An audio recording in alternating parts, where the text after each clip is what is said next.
Good evening, everyone. Late Night Mega here, and tonight we are playing Mega Man X8. So put on your PJs and prepare for some cliches. Now, Mega Man X8 is a step up from X7 and X6, though that doesn't really take much. I still have some issues with the game. It still wouldn't be one of my favorites. But it's a lot. It's a lot better, but it still has issues. Well, we have plot. However, have begun migrations to the moon, thanks to new technology. This plan is called the Jacob Project, and an orbital elevator was built as part of it. Highly advanced new generation Reploids have been brought to the moon's surface to work. Okay, the first and obvious issue is how is a large portion of this elevator not burning up in Earth's atmosphere? We're not going to address this, are we? No, we're not. Yeah, one thing I've kind of disliked about the X series as these issues probably started around X5 and continued through the rest of the X series and into the Zero and ZX series, is that the overarching plot just becomes very convoluted for no real good reason. And it ends up always boiling down to fighting over ideals and, oh, I'm going to fight you because we're going to try to evolve this planet and we need to evolve past you, and it's just, no, we don't need this. It's Mega Man X. Let's not overly complicate it. The orbital elevator. Dispatch rescue mechanoids immediately.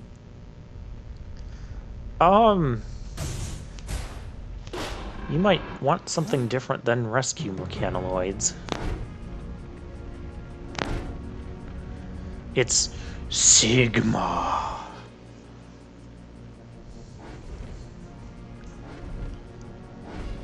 Multiple Sigmas? Many multiple Sigma. Yeah. The animation, the way X looks in these cutscenes just looks so weird to me. Like it's not right. Sigma? Should have done cutscene quality like they had in Mega Man X4.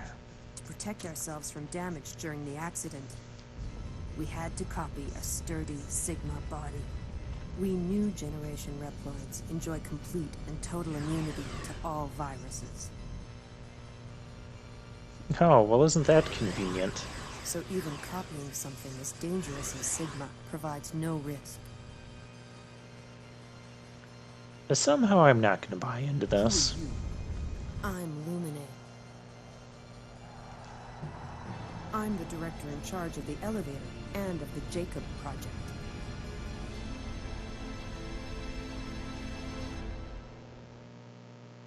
Warning! Warning! And then back at Hunter Base. Maverick readings near the Jacob facility. All hunters near Point Galapagos, please dispatch immediately. Roger. And now we go to our intro level, Noah's Park. X, this new Maverick, its pattern is very unusual. But what are we I'd going to like do some park on research top it, of so try to Noah? pick up plenty of samples. Got it. Okay, Axel, let's get going. Ready when you are, X. When you need Axel's help, call him in with a character change. Ha, better watch out, X. I might just steal your spotlight. You two be careful. I'll send Zero over later to give you a hand. The character change is the L2 button, by the way. Alright, so this is Mega Man X8. As you can tell, we're kind of killing a whole bunch of enemies off camera. Yeah, X's charge shot is a little bit ridiculous, but I like it. As you can tell, we still have the character change system that we had from X7, but this time Axel is a lot more useful. In fact, I would argue that all three of our characters have very distinct and unique uses, and their own different, positives to them. to the point where you could really use any combination of them, and it wouldn't necessarily be wrong. Like here, Axel has a machine gun-like effect with his blaster. And if we get caught, press the L2 button to call your partner and have your partner come help you out. So yeah, when the giant mechanoid is stunned like that, or Maverick, switch to Axel and just machine gun his face. Now I intended to get caught the first time so I could, demonstrate that whole thing. The rest of it is not that much of a demonstration. Yeah, you're kind of like auto-scrolling on this part here. Alright, switch back to Axel, and we can just aim our blaster all around. You can't do that with X, but X has that massively awesome charge shot. Aelia, I got a sample of that Maverick for you. I'd like to start analyzing it right away. Bring it to me as soon as you can. Roger, I'm on my way. Axel, I'm counting on you to clean up here. No problem, X. This'll be a snap. Another thing Axel has is a hover ability. Well, he'll hover every time you Axel, can you hear me? fire your blaster in the air, but you can also hover like, yeah, it's a good hover. That's not quite how you hover, but there is health down there. The things we're picking up are medals. They're basically the currency of the game for buying upgrades and such. I don't know, I'm okay with this medal system, although there are some weird things compared to other X games that exist because of this medal system that don't happen in the other X games. For instance, we no longer have heart containers. We now just buy life ups, and there's like 3 different levels of life ups. You'll see that when we get to the shop. We also have these mini-boss, I'm going to call them mini-boss rooms. You're locked in this room, and basically it's like an enemy spam challenge. There is a certain mini-boss that could potentially appear in these rooms as well. You also get rewards based on how well you do. Yeah, see, there's our rewards. Whole bunch of medals. And some other, like, health pickups and whatnot. Axel, pick up the pace. This is no time to slack off. You show up late and have the nerve to complain? I can more than handle a few Mavericks all by myself anyway. That's the spirit. Let's move. Give me a hand. Alright, so now we have Zero and Axel. You can tell there's something up here. Up there, rather. We can't get that now. And we're going to use our combo attack. If you press R2 while your attack gauge is full, you'll do a special combo attack. It's really convenient for this one. And those things that those little crabs drop, yeah, those little... I don't know what I want to call them. Cylindrical... That's cone-like things with the red, blue, and black. Those will give a big boost to your attack gauge. The attack gauge is to the left of your life bar. You'll see it when they stop talking. Well, you won't see it now because we don't have a partner right now. We just have Zero. Another mechanic in this game is a lot of enemies and even bosses can be shielded.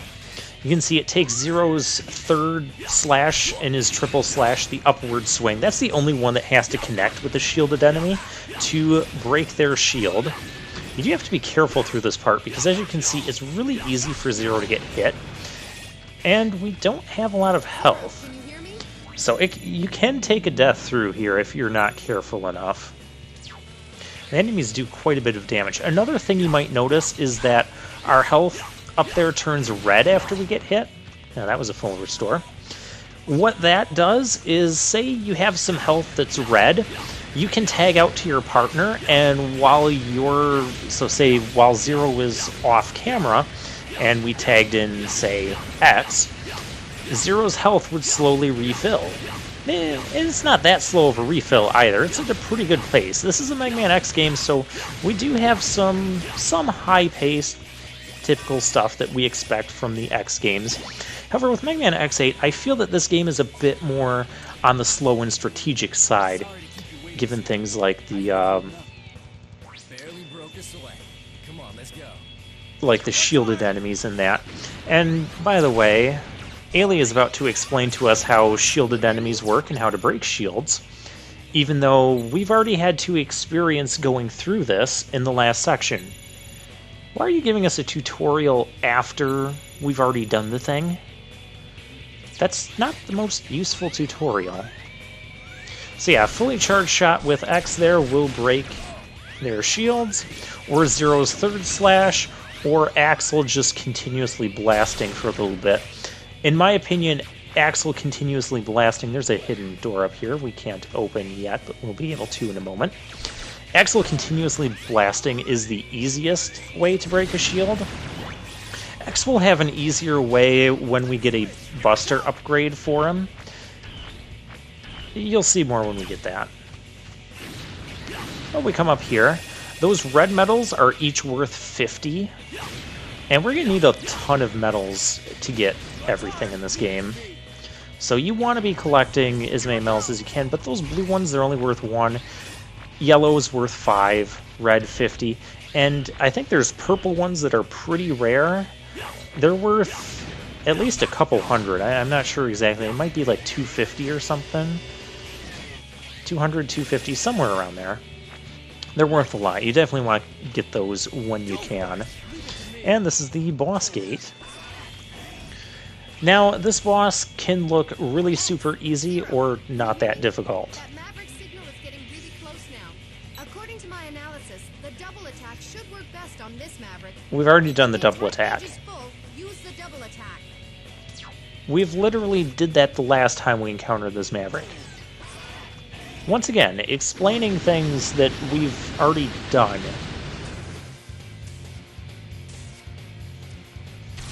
Alright, so if you try to dodge around this guy, it's not going to work too well.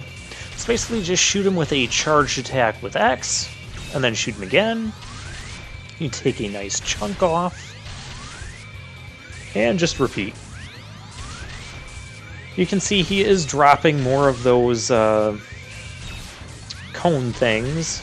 Prisms. I'm going to call those attack gauge prisms. Or attack prisms. They'll fill up your attack gauge a lot quicker. We don't necessarily need to do that. But, yeah, you can see we have to use a fully charged shot. Wait until the other lines appear around X. You can see when it gets fully charged. And we made the intro boss look really easy. But if you try to, like, climb the wall and jump around him and you let him do stuff, he's incredibly difficult to dodge. You can't go all the way under him because you'll end up running into his backside, taking damage as you try to slide underneath him. And just do what I did.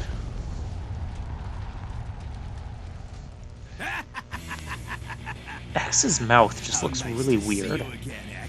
Oh, Vile, aka fan service. He used to be a Class A hunter, but now he's our sworn enemy. He's a maverick and a wanted criminal. And we haven't seen him since Mega Man X3. Boys, but I'm afraid I have too much work to do. Oh, he's got Lumine. That's not good. Lumine? That's right. The orbital elevator is under our control now. Just what do you plan to do? It begins now, X. A new world will be born. Here we go, talking about the ideals and the new world, and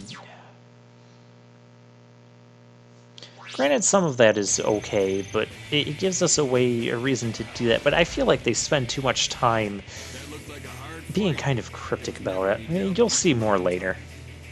They're after Lumine, the director of the facility. If that's the case,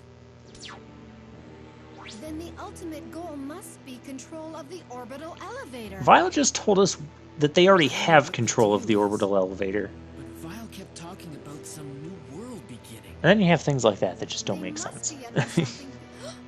Oh! Warning.